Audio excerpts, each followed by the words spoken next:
Hello and welcome, Atul. This is Kaveri.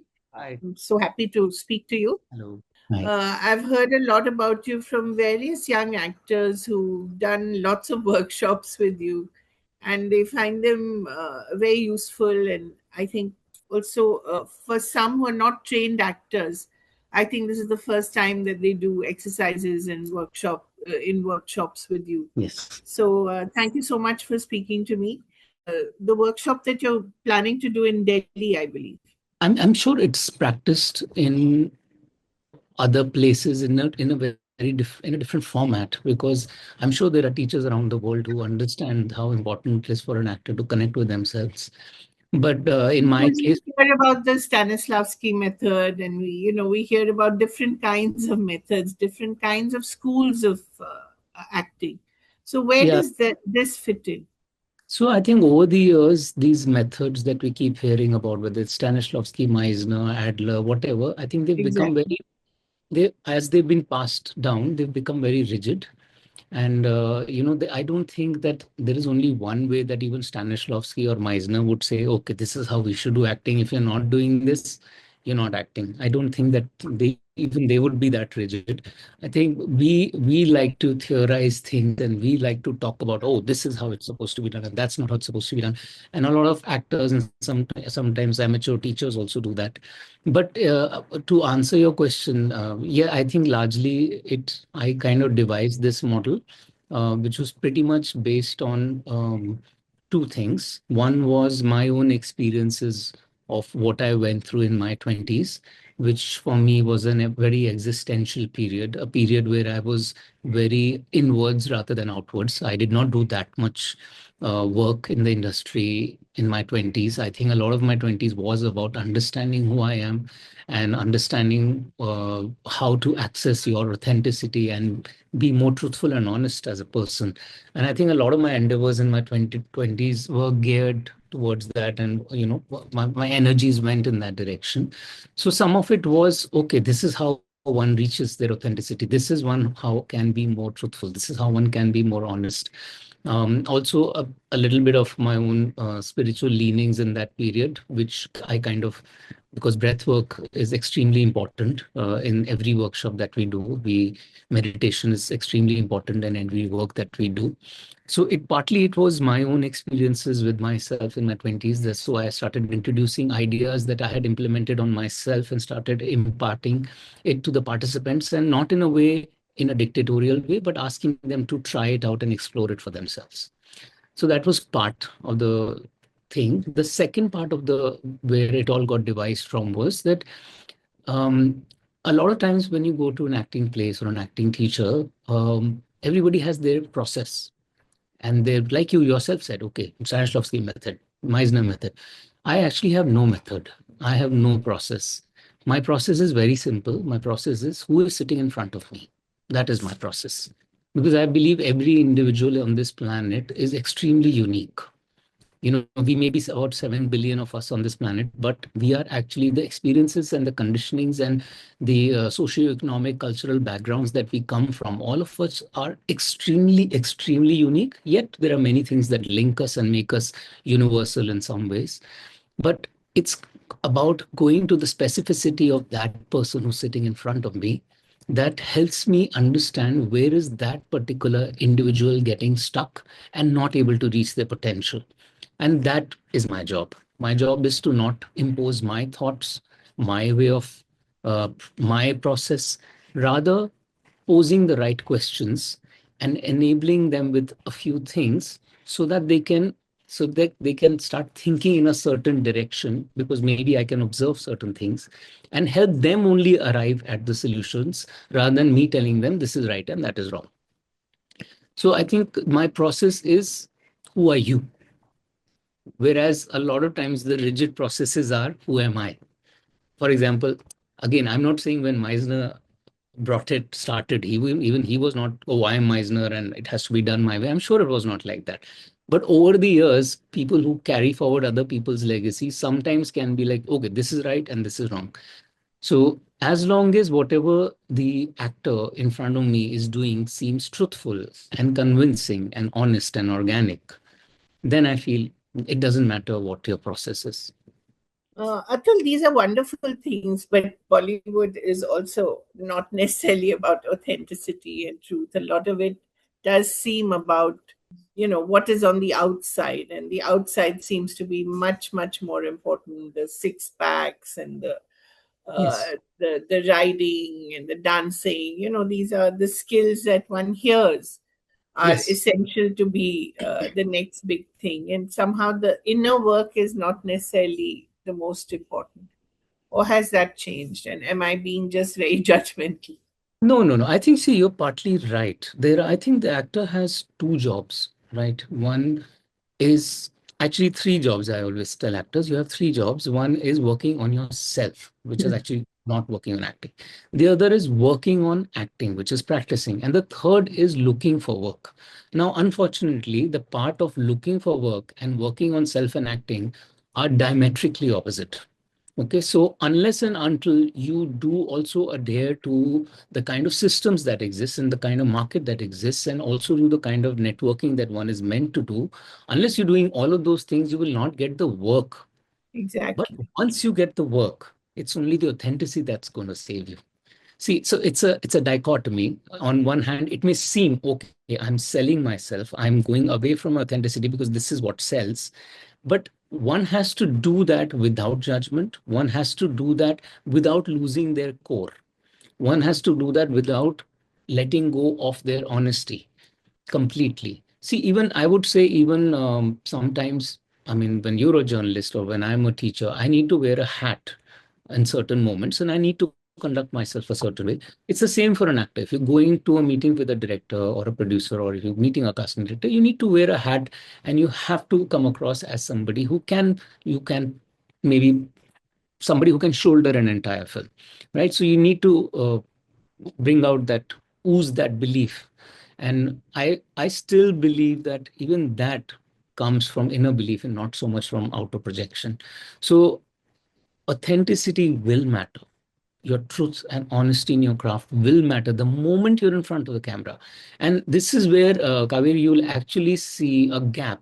A lot of talented people who really work on their craft and on themselves don't do enough work on the networking, and they don't get work.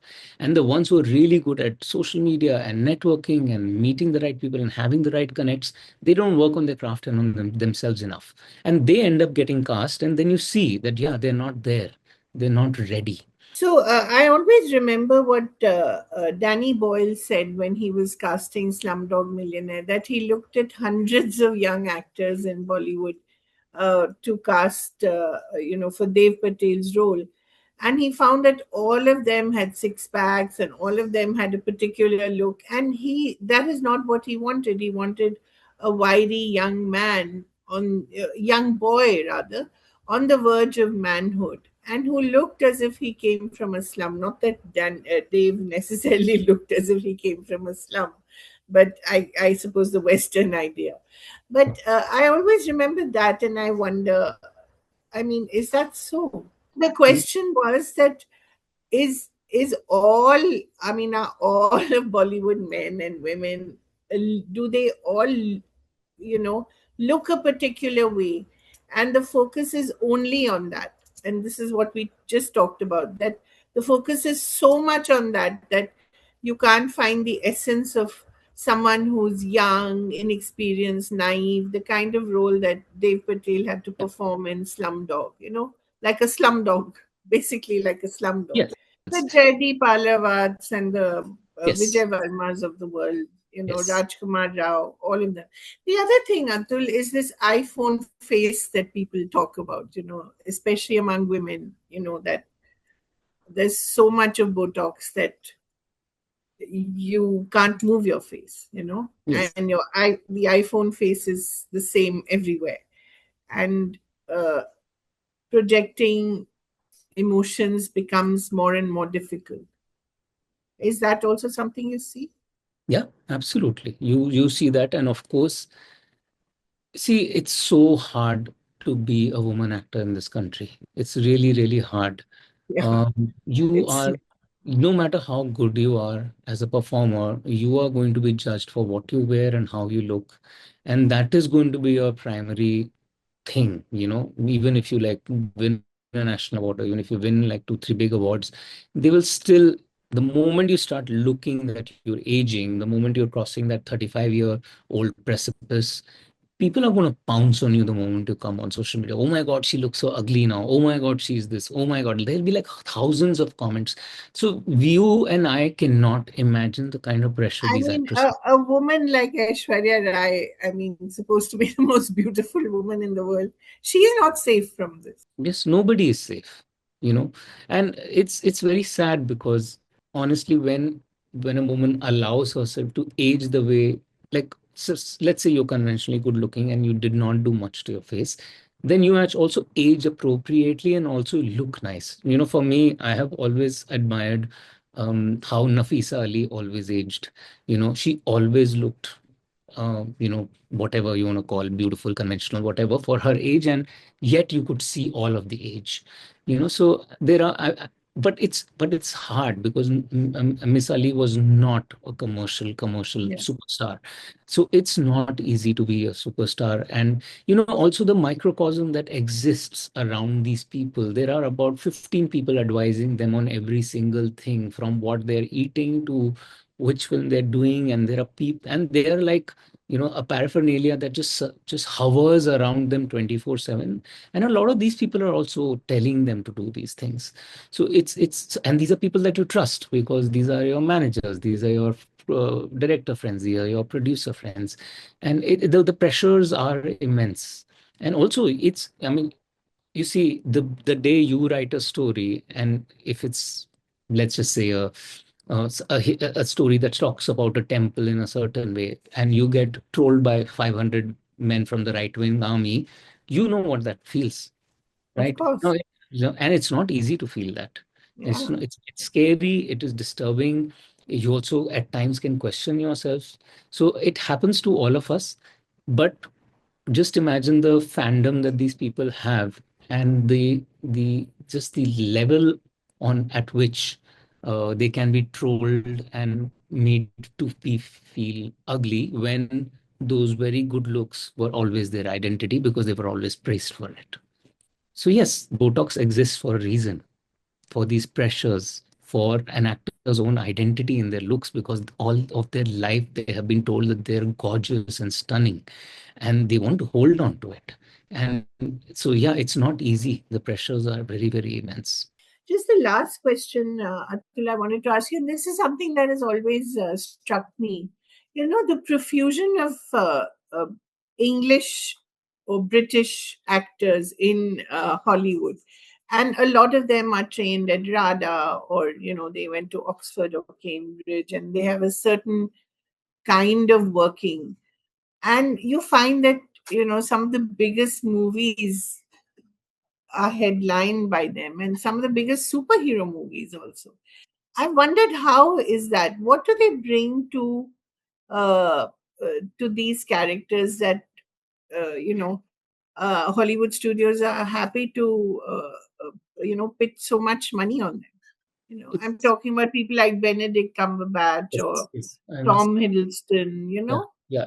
I mean, or Henry I Cavill. can actually, my guess can be as good as yours. I don't know the exact reasons, but from whatever I can surmise, from my personal opinion, is that A, these are two countries that speak the same language as Yeah, their first language. I think that makes a difference. B, the United Kingdom in itself is a huge market for Hollywood. So the moment you take a British actor, then the chances of, like a Notting Hill will draw as many audience people in UK as it will in the US, because it has Julia Roberts and Hugh and Grant. Hugh Grant. Yeah. So it just doubles your market, because now it's your actor. So I think that will be a very big difference. And I would say a third would be that the UK has had like decades and hundreds of years of legacy of acting and theater and training. So they also do produce. Their systems are such, because when it comes to the USA, the training got kind of formalized more, I think, if I'm not mistaken, around the 50s, more 50s Yeah. and 60s, which is when, so that 50s period where it actually, the training. I'm sure there was training happening before that also, but that's where it got known more. Whereas in the UK, it's been known for centuries. The institutes, and Oxford itself is, I don't know how many 100 years old as a university, and I'm sure all of them have had these drama teachers and drama societies. So it's and of course theater in itself has been at Edinburgh and all of these places has been for so long. So I think you also know that the quality of actors sometimes you may get from that place may be stronger. My current favorite actor is a British actor. Who's Uh, that? that's Andrew Scott. Oh yes. He's And brilliant. his Elsinore is supposed to be a very Yeah, exciting movie. It's at TIFF this I year mean, forget what he's doing in cinema and OTT, which is brilliant. in Actually, theatre. what he's doing theater is just mind-boggling. He's actually done, He's I done think, Hamlet. He's no, done Noel Coward. he's actually done Tolstoy's Uncle Vanya's Yeah, rendition as a one act yeah. entire play. It's called Vanya, I think. So I'm not sure. I may get the names wrong, but he's actually playing some 15 characters in that play. And he just switches between them with so much ease, and every character is distinct. He's just mind blowing, that man. So yeah, I mean, they do have those kind of actors, as a country. Has anyone in the industry, in the Mumbai film industry, come to you because they wanted to land an international part and they said, okay, can we do some training for that because there's a big audition coming up? Sometimes actors do approach me to prepare for an audition. That happens, but I not so much for international. I think it's largely the domestic market only. Yeah, I train actors largely for India and around India, and I mean, there may be one or two exceptions who may have done a prep. Oh yeah, I mean, recently I actually can't name the star. A star got approached for a very big Hollywood role. So yeah, we spent a day or two preparing for that part and auditioning. Did he or she get it? I haven't asked her. This happened a month back, so I can ask Okay. her. But more and more are international studios also looking at Indian actors because India is sort of emerging. Of course, we've been emerging now for the last 20 years. I don't think it's as much as it should be. Yeah. It's not enough. I mean, it's actually surprising given how strong India as a market is for cinema and Is also other becoming products. now. Yeah, in fact, Spider-Man But has done some Spider-Man, exactly, I was about to mind-boggling say. numbers in India. I mean, it's done mind-boggling numbers all over the world, but it's the highest-grossing English language And film of all time you in know, India. Shekhar Kapoor keeps talking about that piece he wrote in 2002 for The Guardian, where he says when Spider Man takes off his mask, it'll probably be an Indian actor. I'm still waiting for that. it's it's an It English will. actor who's behind the mask. I think it will happen, but it'll take a little bit more time. And these things are very hard to guess. Sometimes just one thing happens and it changes everything. Like I was telling how Mr. Roshan decided Yeah, to make body for Kaho Na Pyar Hai, and it changed the landscape of everything in cinema. Sometimes these anomalies happen and these strange things happen which just change the landscape, and something will happen in the next 5 or 10 years which will change the landscape, and suddenly you'll see, you need one actor to work, one Indian actor to work, and in a commercial film, in a lead or a second lead part. That's what you need one to work for just the acceptance of that becoming stronger and stronger. I mean, there was Irfan, and then there was, Yes, there are. I mean, people, even like people like Om Puri and Anupam Kher and Irfan, they've been doing many, many international films. yeah, It's not like we've not been doing international films, but of course, those are more character-driven yeah. parts. We They're need not a leading part. stars. You need Yes, a, like we need what to Dev crack Patel a. has done for himself. Yeah, I mean, yes, definitely. I mean, he's probably the strongest Yeah. contender, but I'm not sure of his origins being in India, as in, No, I mean, yeah, he's more British Indian, yeah, more not brought British up than in. Indian. Yeah. What are you working on currently, Atul? So unfortunately, I can't speak of the things that I'm working on because they are yet to being announced. But the ones that have been announced lately, I worked with Shraddha Kapoor on Ita. which is Lakshman Utikar's next film Yeah, after. yeah, I know. It looks quite remarkable. Yeah, yeah, and I hope And I really, uh, yeah, it, it was really it didn't fun look working with like her. an easy role. It's not. It's not. It's actually a quite a challenging part, and the entire film is on her shoulder. Yeah, So yeah, it was really fun working with her. She's a great person, and so that was the last big film that I worked on.